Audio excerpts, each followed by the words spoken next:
Good evening, everyone. And we're starting the middle of chapter 44.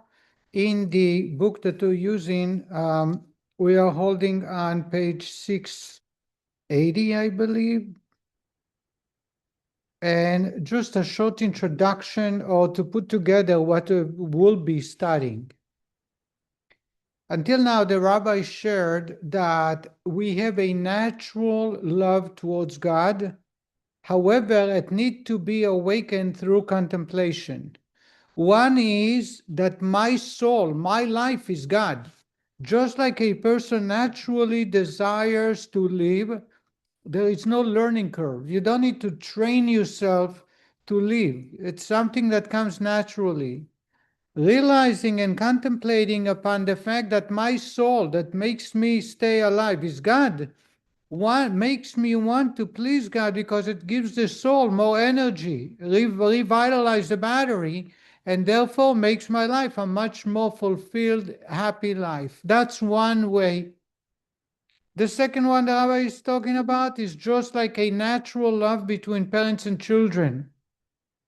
A father and mother love their children naturally, regardless of what the child gives in return. It's nothing to do with what we get, but just the connection is there, and we feel the love and the bond with.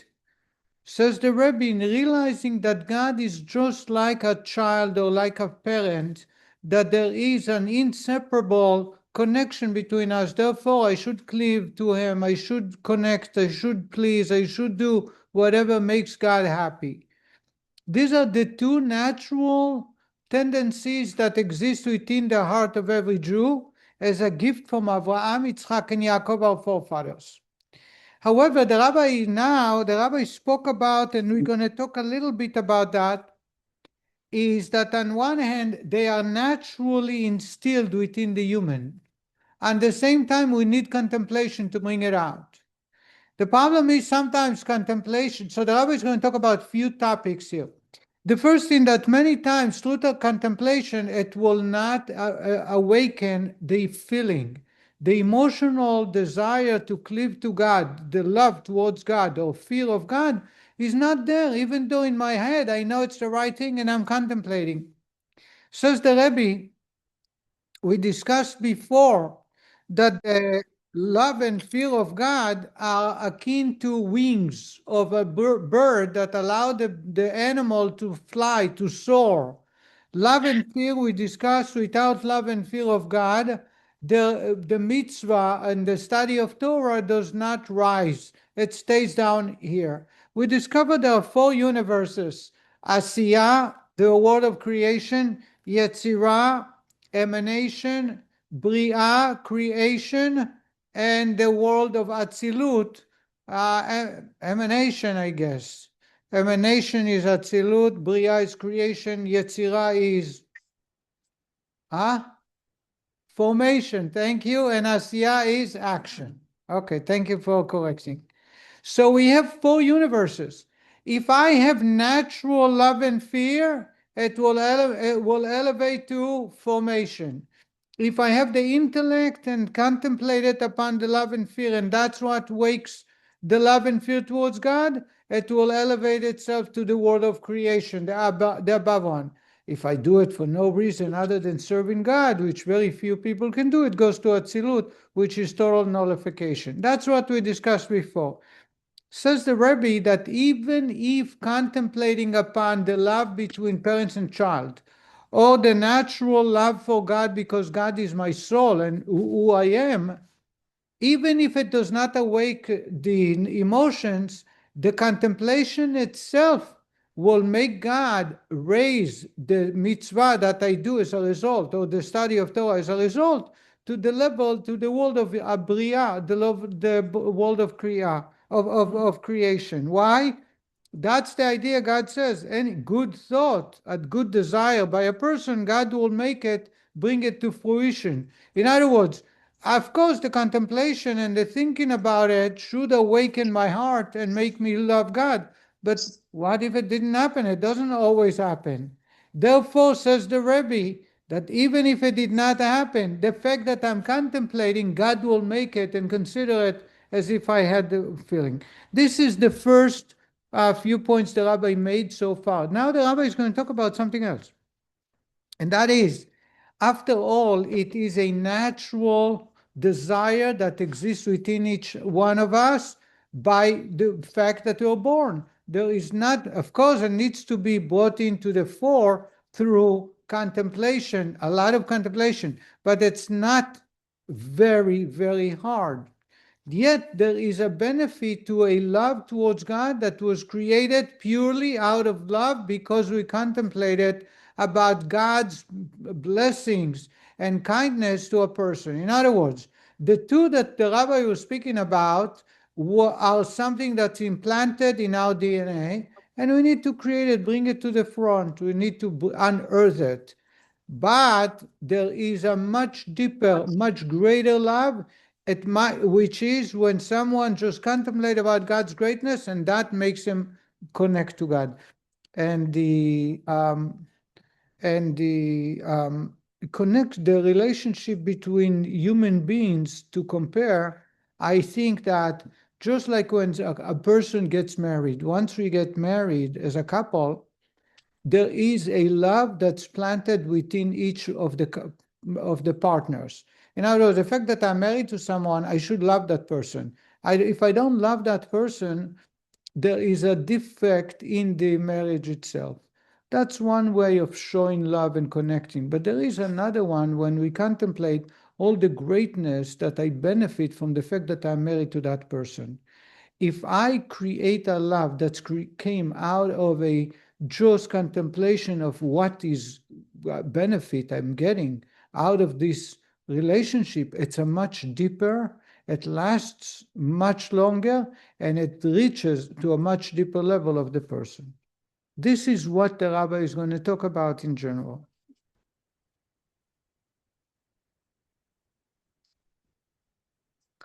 The rabbi is going to get into a Kabbalistic, esoteric teachings, and it might be a little lofty, but in later chapters, the rabbi is going to get into how to use it in our day-to-day life, as we'll discover.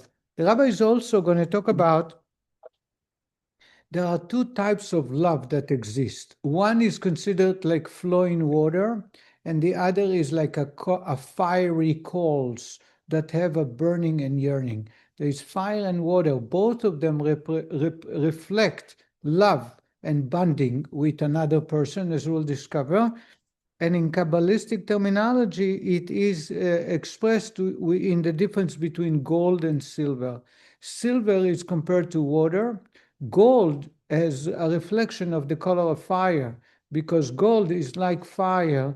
It's much more powerful, it's much more valued, as we'll discover in this chapter. I'm reading on page 680. The Altah Rebbe now goes on to say that although the two above mentioned loves, one is my soul and the second like a son, are naturally found in a Jew's soul, deriving as they do from the patriarchs, still, when they are in a revealed state in one's heart, they are able to elevate the Torah and mitzvot that result from them to the world of Beriah. Only when natural love remains concealed in the mind and is it restricted to elevating Torah and mitzvot to a higher than Yetzirah, no higher than Yetzirah. When, however, it is in a revealed state, they are elevated to the world of Beriah. In other words, if I am contemplating the natural love of my soul is God, or that like a son, the love towards a son, which is bond that came with the fact that I was created, then it will elevate to Beriah, to a much higher level. For while it is true that these loves are natural, in order for them to be revealed, there must be profound contemplation on the theme of God as our true Father and source of life. Such contemplation gives this natural love the additional qualitative trait achieved by intellectual love, so that the Torah and mitzvot, which result from the love and are revealed in the world of Beriah, the world of knowledge. This is now going to be discussed. So this is one point the Rabbi is going to make. Even if it stays in my mind and I'm contemplating about this natural two types of love, they are still the mitzvot and the Torah study as a result of this contemplation will be elevated to Beriah. The wings will elevate it to Beriah. Says the Rebbe, the said two categories of love, that of my soul, the love of a Jew feels for God upon realizing that he is his true life, and that which is like a son, loving God as one's true father, though they are an inheritance unto us from our patriarchs, and like a natural instinct in our souls, and so too, as a natural instinct, is the fear that is comprising them, namely the fear of being sundered, God forbid, from the source of our life, and our true Father, blessed be He. Says that, so in other words, on one hand, it's a very natural connection to God. When one feels that God is the true source of his life, he will fear to transgress so as not to become separated from his source of life. The feeling of God being one's true father will likewise keep him from sinning, since he does not want to be torn away from his father.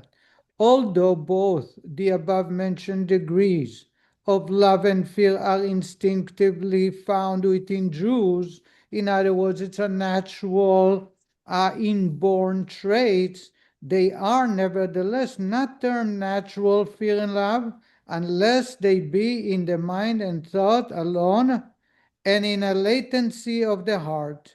Then the place is in the 10 Sfirot of Yetzirah, the place and level of the natural emotions, to where they raise up with them the Torah and mitzvot, and of which they have been the inspiration and cause. In other words, if it's in a natural state, the way they are, the way we're born, and the way we live with, then every mitzvah and Torah study I do based on those natural love before they are contemplated in the mind. It's just the natural sense, so to say, the existence. It will raise the Torah and mitzvah to the level of Yetzirah, of the world of formation.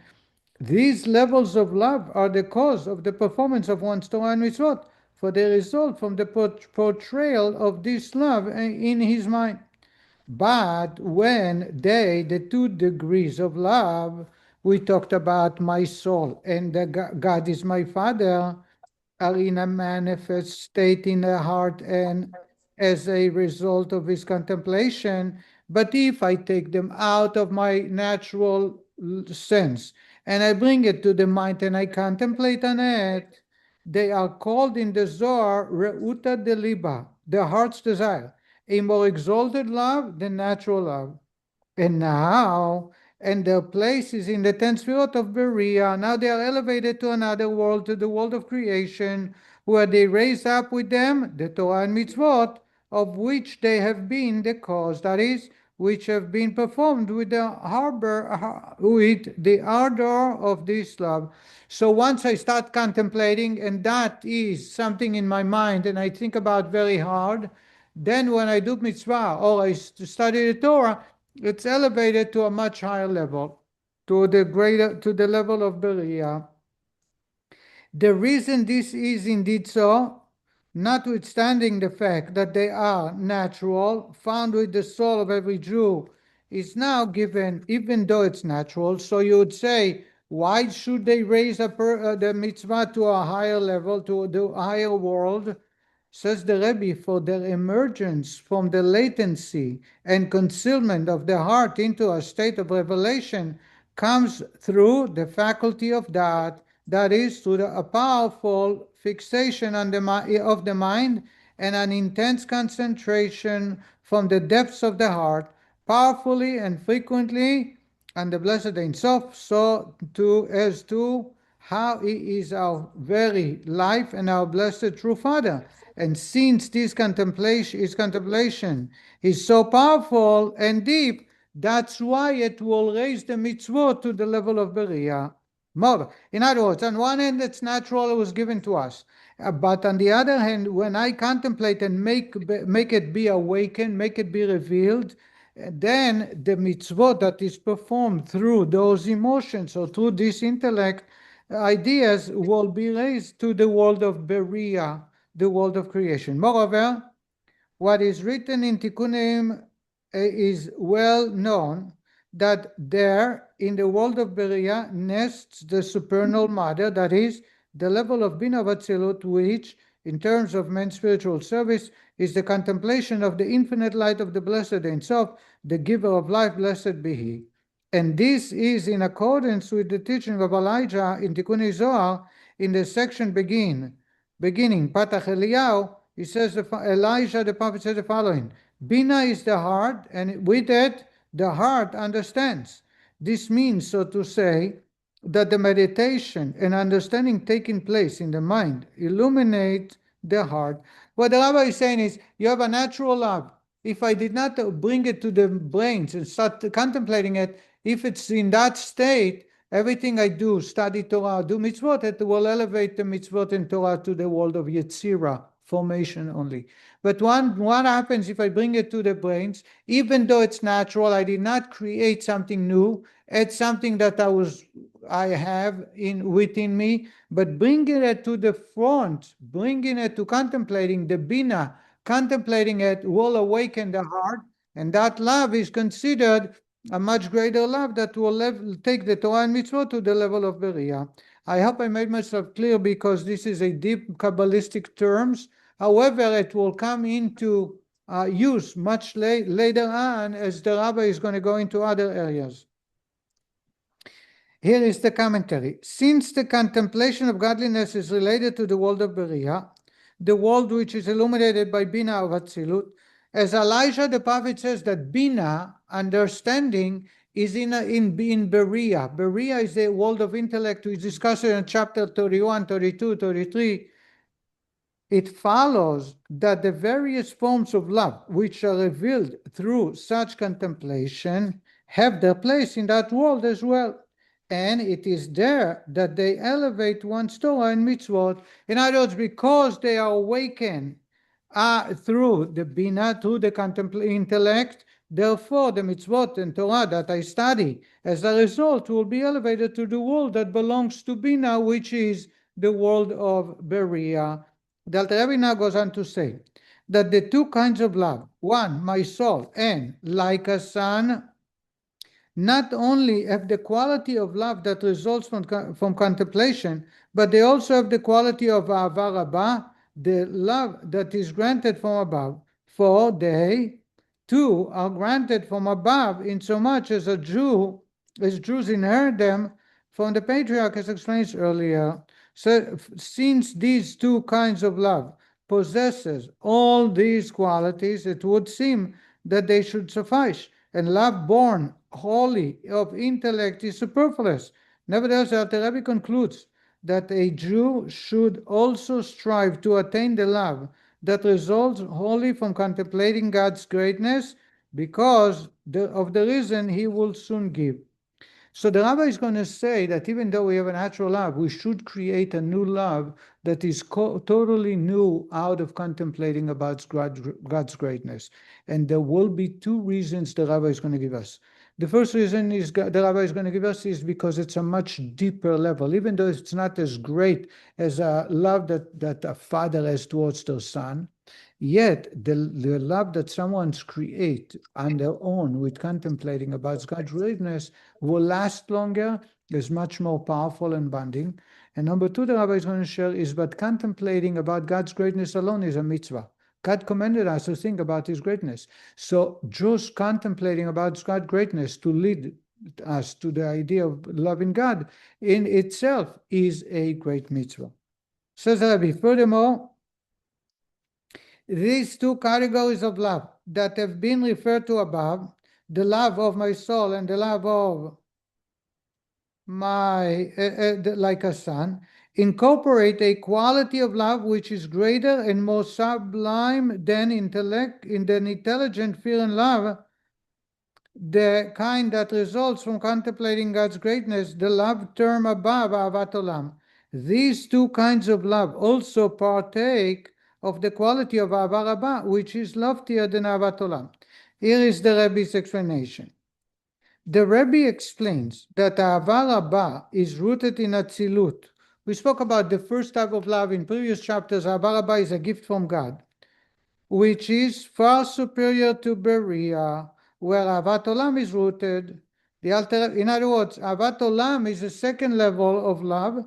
The Altah Rebbe alludes to this by saying, furthermore, that is, these loves of a father to a son, and also that my soul is God, these loves not only have the qualities of natural love and intellectual love found in the worlds of Yitzhak and Beria, respectively, but they also have the quality of the love of Ahava Rabbah found in the world of Atzilut. This tremendous quality, notwithstanding, the Altah Rebbe concludes that it is necessary to achieve the love brought about wholly through contemplation, for this love is unique in its passion and yearning for godliness. Says the Rebbe, as I shared with you before, that when I create love that came out of contemplation, pure contemplation about God's greatness, might not be as great as the other two that we talked about, but they are much stronger and they have other benefits. Nonetheless, says the Rebbe, we are reading on page 684 on top. Nevertheless, a person must strain his intellect to apprehend and attain also the above-mentioned level of Ahavat Olam, which stems from understanding and knowledge of the greatness of God. So we spoke about two natural love that exist within us as a gift from Abraham, Yitzchak, and Yaakov. Says Rebbe, but Ahavat Olam, the love that is created by pure contemplation, is a must and actually very important. As such, it differs from the love of my soul and like a son, which essentially are inherited and are only revealed through contemplation. In other words, the other two loves that we spoke about, it's already in, I have to reveal that, bring it to the front. The other one, Ahavat Olam, something that I create from the start, is very important. Why? In order to fan the blaze of the fiery love with glowing coals, and an intense fire and a flame that rises heavenwards, so that not even many waters which are enemies of love can extinguish it, no river quench it. Says the Rebbe, in our day-to-day life, I'm skimming through this very quick because it's deep Kabbalah, but it's important to understand. Says the Rebbe that in our day-to-day life, the Bible, the book of Proverbs compares the love for God like a fiery flame, coals that are burning hot. Now, how do you extinguish fire? By pouring water.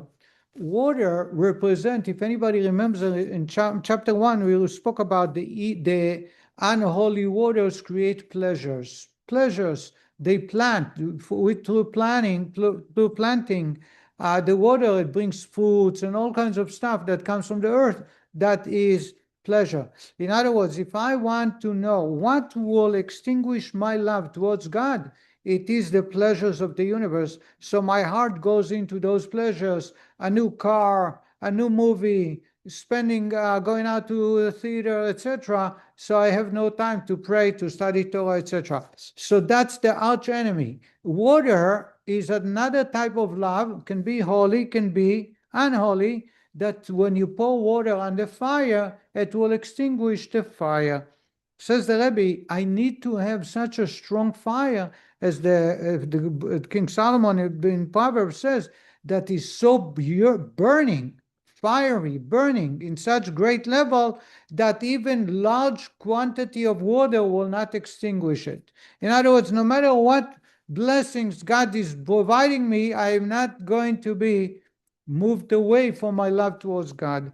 That fire can be created not from a natural love, from a father and son relationship, or my soul is God, but something that I have created on my own contemplation. If I create on my own contemplation about the gifts that God is giving me, and how thankful should I be to God, and every moment God is thinking about me, otherwise I wouldn't be around, that creates a bond with God that's so powerful that no matter what pleasures, what temptation, what obligations I have, the love towards God will never cease. Now we understand why it's necessary to have this type of love, and it's not enough to awaken the natural love that exists within us, because that natural love, once I wake it, it's not as strong. It may bring me to the world of Beria to a very high level, but it will be shaken as soon as water are poured over it. But if it's a love that I created on my own from start,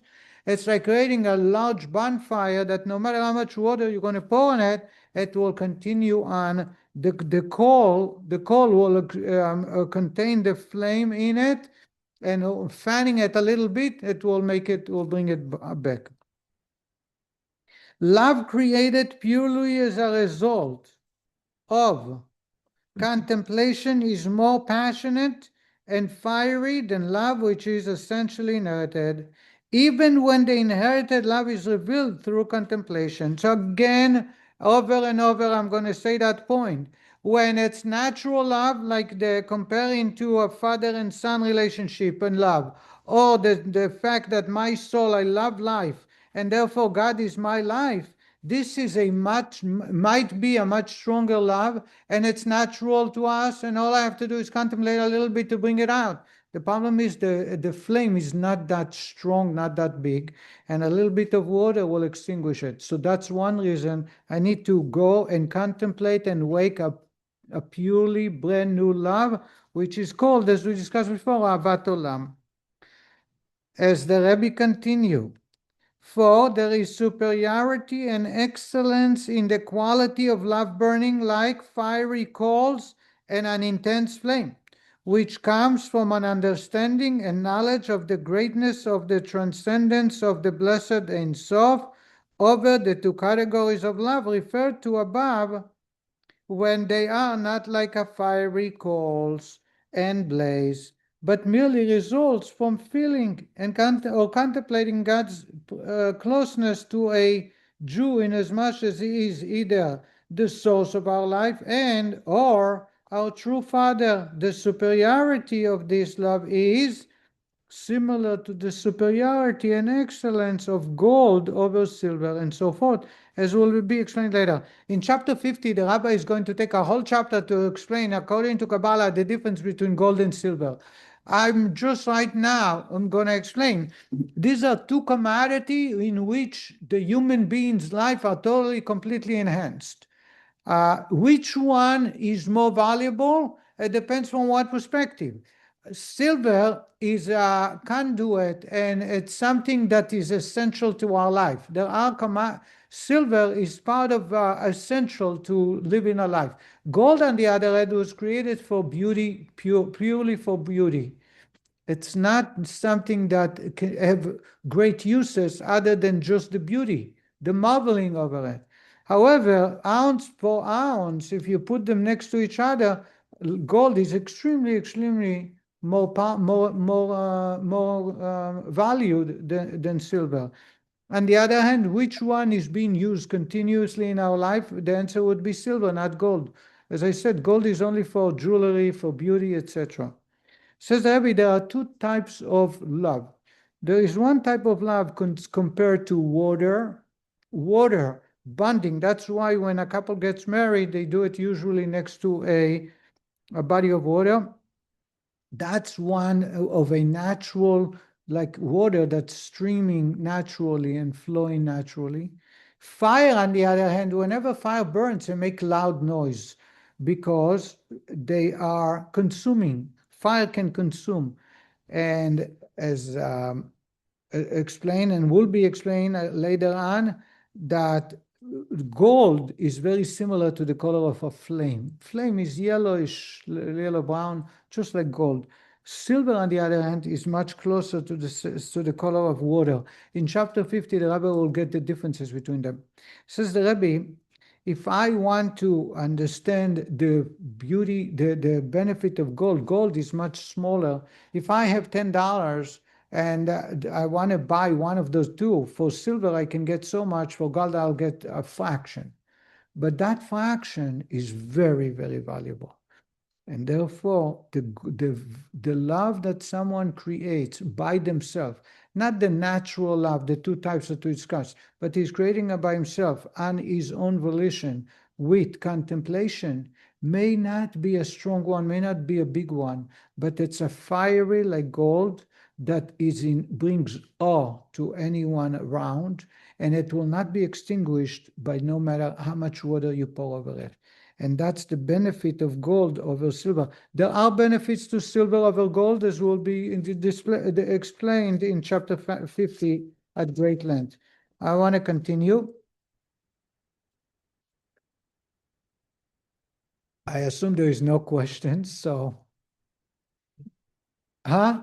No, it's good. It's good? You following? Good. Leon is following. Not only, here I'm going to read in the commentary of the rabbi, page 685. Not only is gold worth more than silver ounce for ounce, in which case a preponderance of silver would be more valuable, but gold is intrinsically of greater value in that it possesses a distinctive gleam, which people find highly attractive. That's what makes gold, the gleam, the color, the shininess, etc., is unique in gold that does not exist within silver. So too with regards to love that results wholly from contemplation. It is not a higher level of love. On the contrary, the level of love that comes from above and is termed Ahavah Rabbah, great love, is the higher form of love. The superiority of love that results entirely from contemplation lies in its fiery passion and yearning of the soul. This is one reason why the two previously mentioned kinds of love that Jews inherit do not suffice.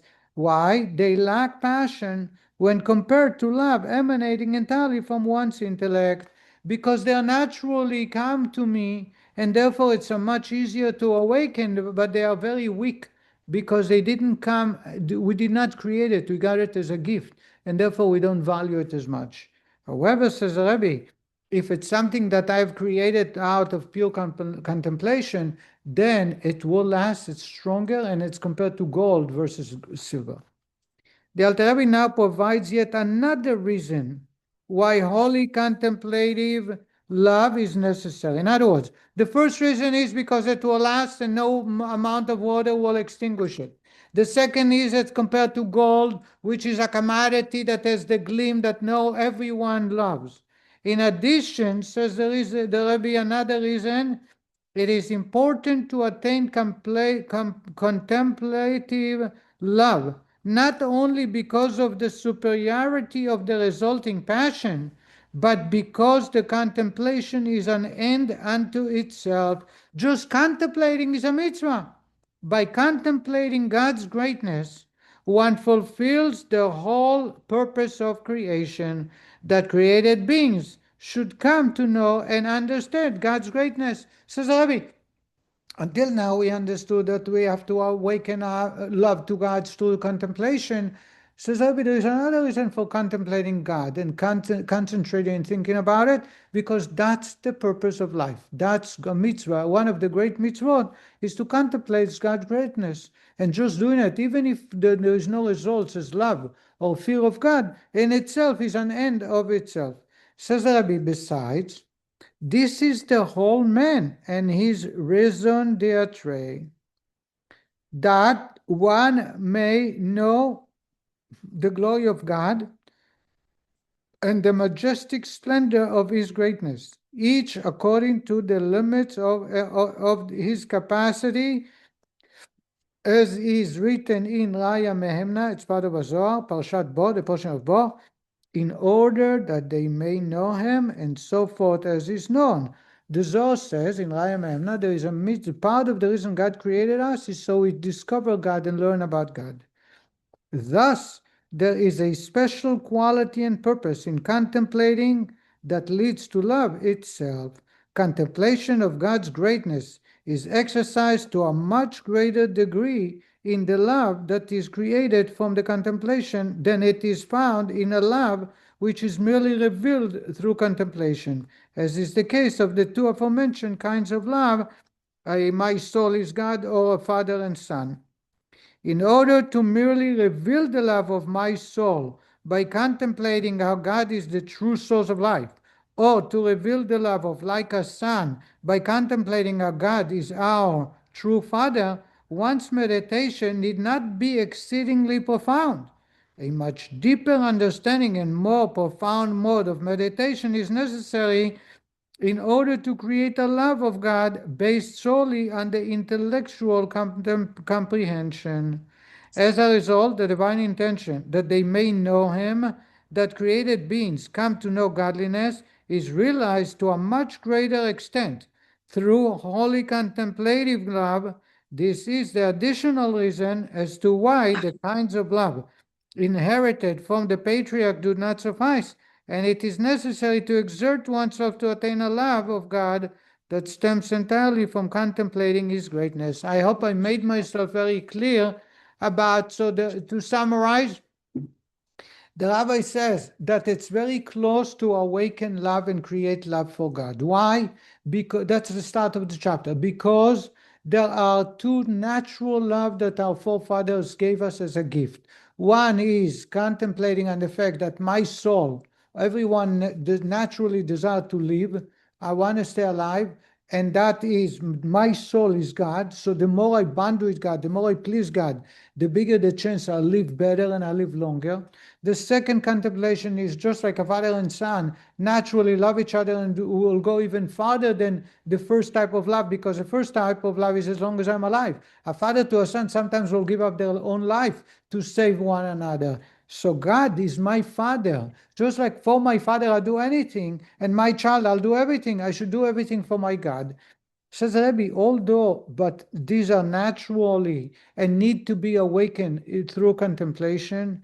And as the Rabbi says, even if the contemplation does not leave the emotional sense of love, still God will elevate and give it wings to go to the world of Beria, as we discussed at length. Says Rebbe, but there is another greater love that needs to be purely out of contemplation from start to the end, which is the first of the two loves, the second of the two loves we discussed prior to this chapter of Avat Olam. Avat Olam is something I create on my own. Why? Says the Rebbe, because that will create a much stronger fire that will never be extinguished through fire, to water, and it is compared to gold versus silver. The other two natural loves are compared to water, and therefore they are like silver. Gold is much greater, much deeper, much more expensive, and much more valued. And then one more reason, says Rabbi, when you are contemplating on God from start without having anything naturally to be awakened, but creating something new, we fulfill the mitzvah, the purpose that God created us to know God and to connect to God by knowing God. And that's done. That is done through contemplation. So it's an end of itself, even if it did not lead to any love. This concludes chapter 44. Chapter 45, the Rabbi is going to talk about another way of connecting to God and making it easy to create love towards God, and that will come through the level of compassion, which is rachamim, chesed, gvura, tiferet, or beauty. In other words, until now, in the last 5 chapters, we talked about fear of God. There are 2 types of fear. We talked about love. There are 2 types of love. And then there are 2 types of love that exist within us naturally. Now the Rabbi is going to talk about connecting to God in an easy fashion through another trait that is not chesed and gevura, love and kindness, or severity and restrictness, but through compassion or beauty, tiferet, that will bring us closer to God. And we'll stop right here, and I thank you for being good students. Yasher Koach, Rabbi, thank you. So when you talk about creating